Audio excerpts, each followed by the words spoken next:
There is a sound that Victorian London makes just before dawn, a sound no city makes anymore.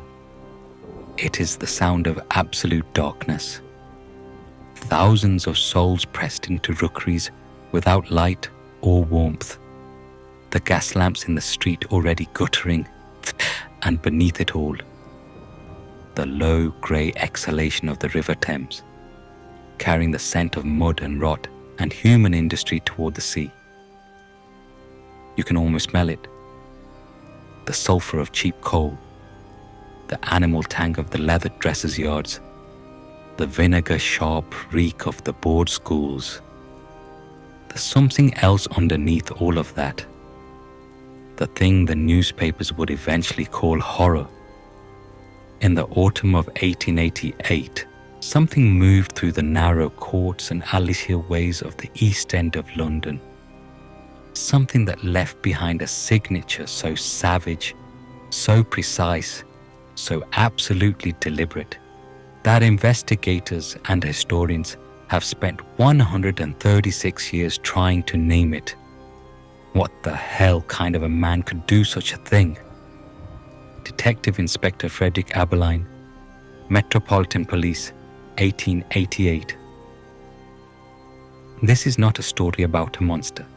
This is a story about a city, a society, and the darkness that lives inside systems, the poverty, the powerlessness, the silence of women whose lives the world had already decided did not matter.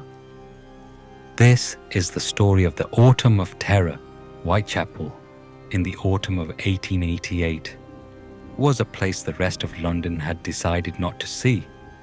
Squeezed between the financial district of the City of London to the west and the docks to the east, it held some of the highest population densities on earth, over 1,000 people per acre in some blocks, living in single rooms, in cellars, in the doss houses that charged 4p a night for the privilege of sleeping upright in a rope strung between two walls.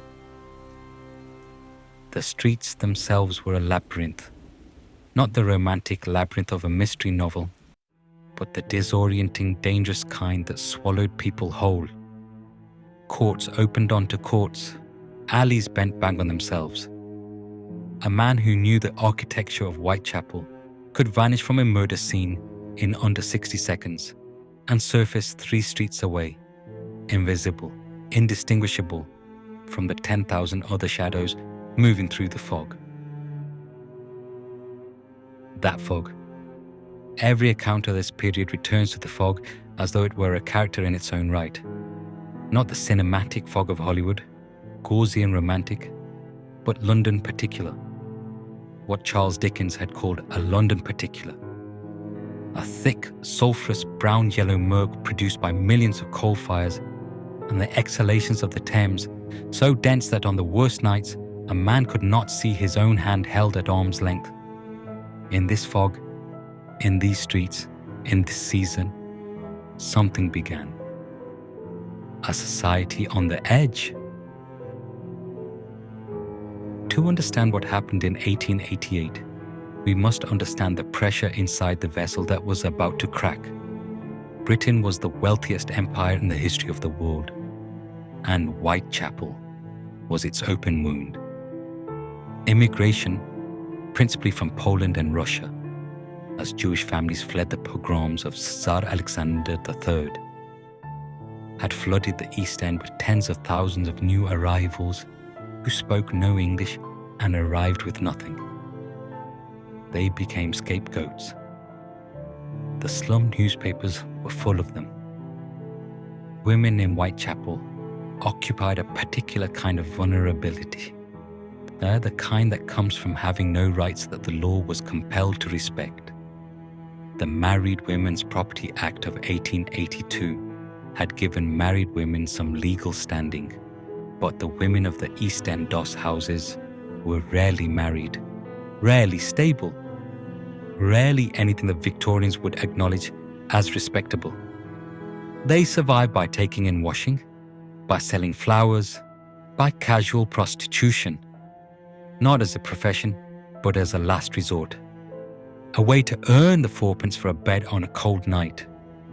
In 1888, the Metropolitan Police estimated between 1,200 and 1,600 women in Whitechapel survived partly or wholly through prostitution. These were the women the killer chose, not at random, or so many investigators would later argue. But with a hunter's calculation, women alone, in the dark, in the places no respectable person would witness what happened next. On the 31st of August 1888, at approximately 3:40 in the morning, a carman named Charles Cross was walking to work through Bucks Row, a narrow, poorly lit street near the Whitechapel Road, when he noticed what he first took to be a tarpaulin lying in the gutter. It was not a tarpaulin. Mary Ann Nichols, known as Polly, was 43 years old. She had 5 children she no longer lived with, a husband she had separated from, and the kind of biography that the Victorian press, in its particular cruelty, would use to explain away why her death mattered less. She had been staying at a lodging house on Flower and Dean Street. On the evening of her death, she had been turned away for lacking the fourpence for a bed. "I'll soon get my dust money," she told the deputy keeper. "See what a jolly bonnet I've got." She was as good a woman as any in Whitechapel. Thomas Nichols, her estranged husband, speaking at her inquest. The pathologist's report on Polly Nichols established something that would become the killer's signature. Severe mutilation to the abdomen, performed post-mortem with a degree of anatomical knowledge that went beyond random violence. The cuts were deliberate, controlled. The police surgeon, Dr. Llewellyn, noted the incisions were made with a long-bladed knife, moderately sharp, and executed with considerable skill. This was not frenzy. This was method. Annie Chapman, Dark Annie, was 47 years old, a widow, a maker of artificial flowers, a seller of matches. On the 8th of September 1888, her body was found in the backyard of 29 Hanbury Street at 6 in the morning. 17 people had lodged in that house. The killer had worked in near total darkness in an enclosed space, feet from sleeping residents, and had not been heard. The degree of surgical precision in the Chapman murder escalated the investigation to a national emergency. Dr. George Phillips, the divisional surgeon, told the coroner's inquest that certain organs had been removed cleanly, deliberately, with knowledge he estimated required months of anatomical study. The implication was profound. The murderer was not merely a violent man. He was a man with learning, a man of medicine perhaps, a man therefore of standing. The 30th of September became known as the double event, the night the killer struck twice. Elizabeth Stride, a Swedish-born woman of 45, was found in Tutfield's yard off Berners Street. There was evidence that the killer had been interrupted. Stride's murder lacked the mutilation of the others, as though someone or something had disturbed him mid-act. 45 minutes later, Catherine Eddowes was found in Mitre Square, in the jurisdiction of the City of London Police. A deliberate crossing of police boundaries, some would later argue, a taunt. Eddowes' murder bore the full ferocity of the killer's intent. The city police surgeon, Dr. Frederick Gordon Brown, spent 2 hours on the scene. In his report, he noted that the killer had removed the left kidney and part of the uterus. He estimated the procedure took approximately 5 minutes, in darkness, with only the dull smear of a distant lamp. 5 minutes. In the autumn of 1888, a shadow fell over London. and the Metropolitan Police were not prepared for the shape of it. Historian Donald Rumbelow. Mary Jane Kelly was the youngest of the 5 canonical victims. 25 years old, Irish-born.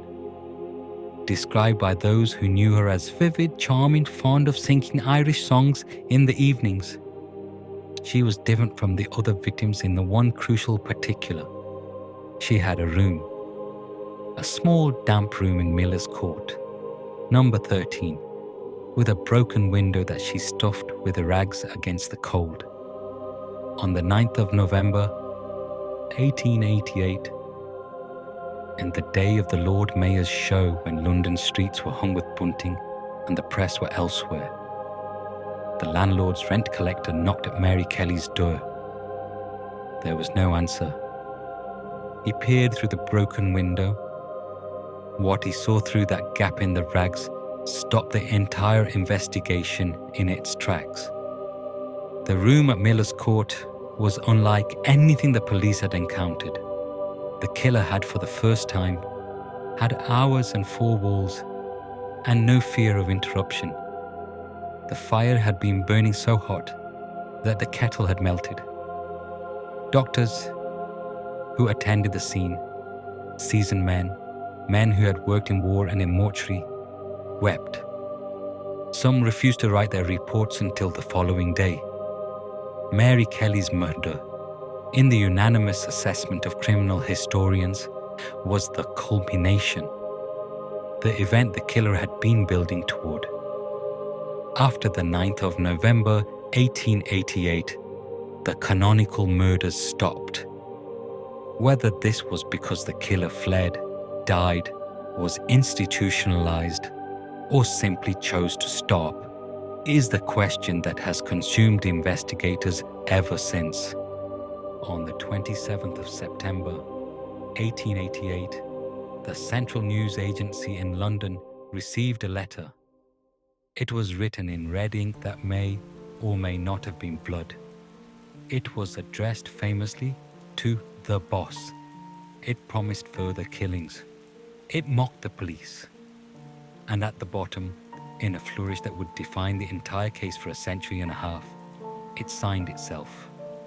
Yours truly, Jack the Ripper. The name was almost certainly an invention of the press, or of someone who had a journalist's instinct for what would sell.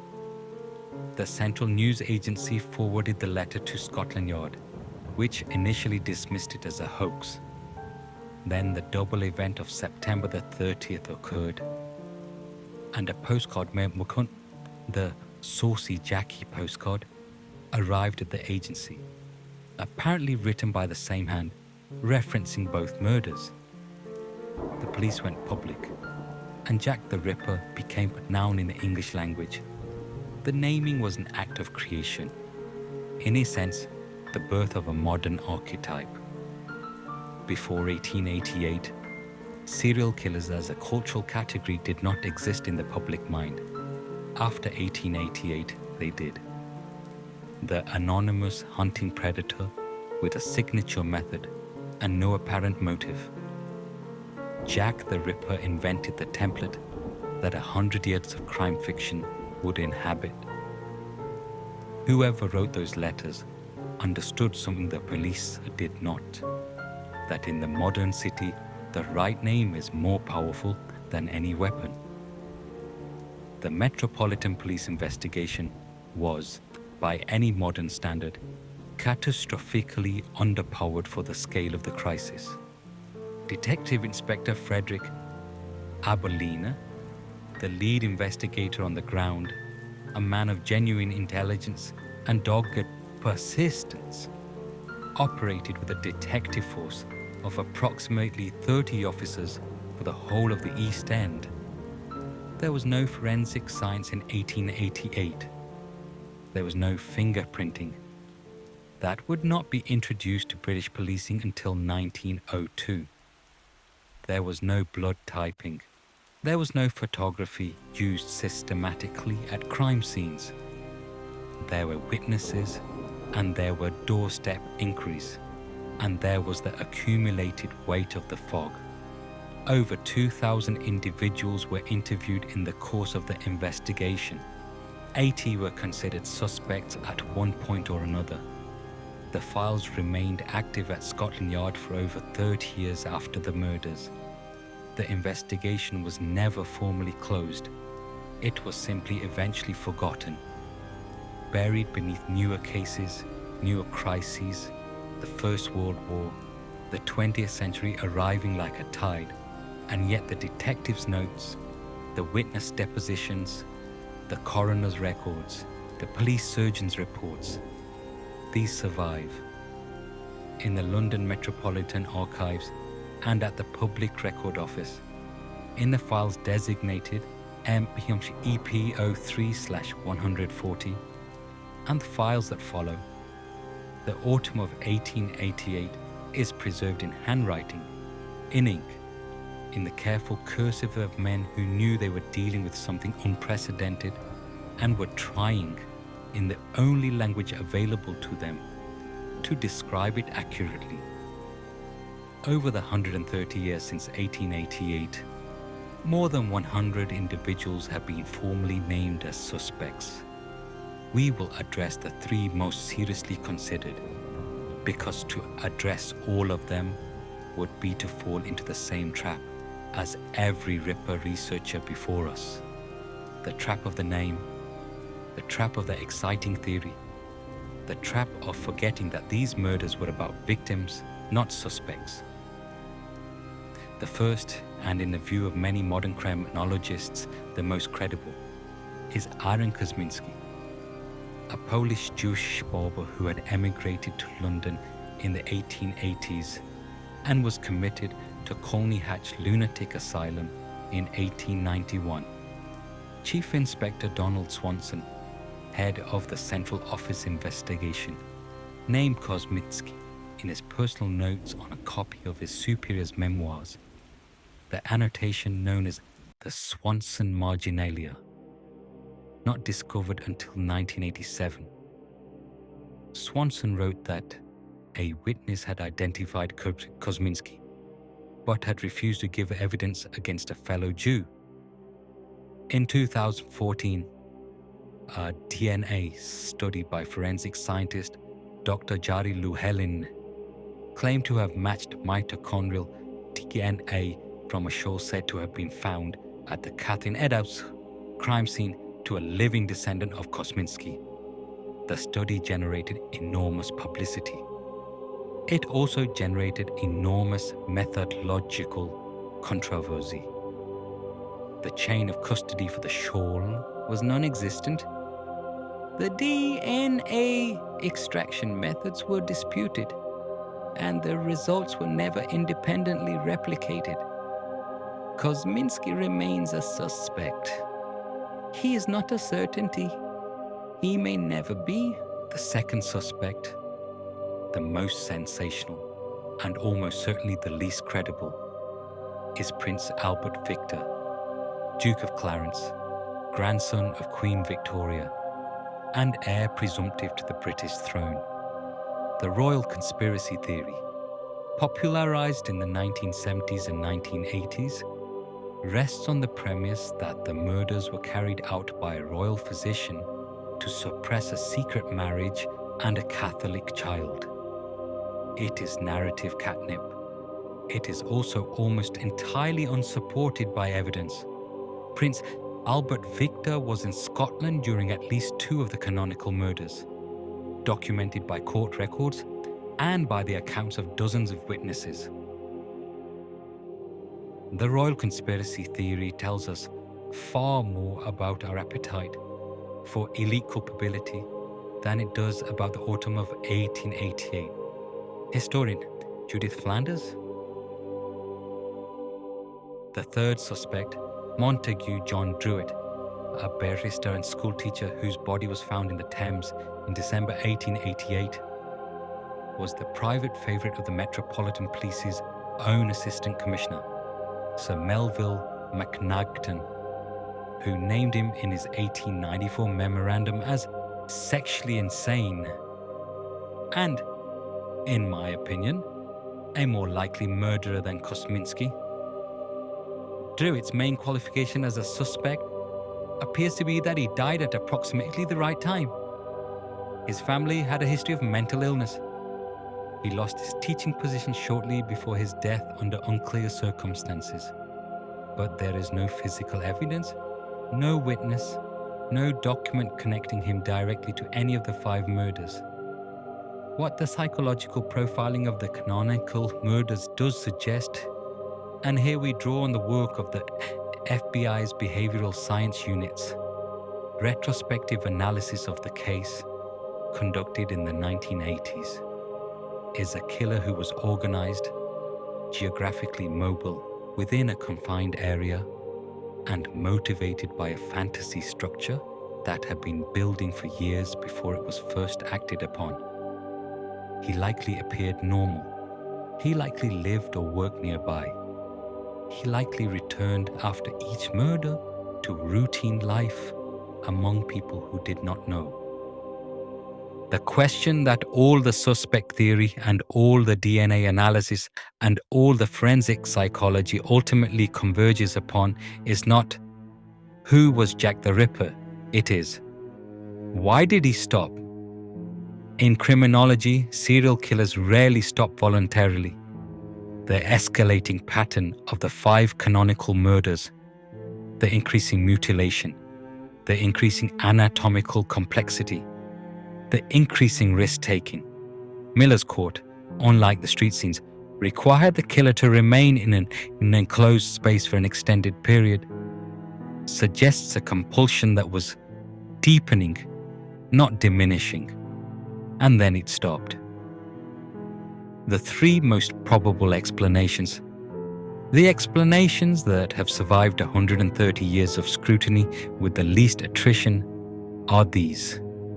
First, that the killer died either by suicide, the Druitt theory, or by other means. Second, that he was institutionalized, whether Kosminski or another individual, and his removal from the community ended the killings. Third, that he left London either voluntarily or under compulsion. And if he killed again, he did so somewhere the pattern was not recognized. There is a 4th explanation, rarely voiced, that may be the most unsettling of all. That he stopped because he chose to.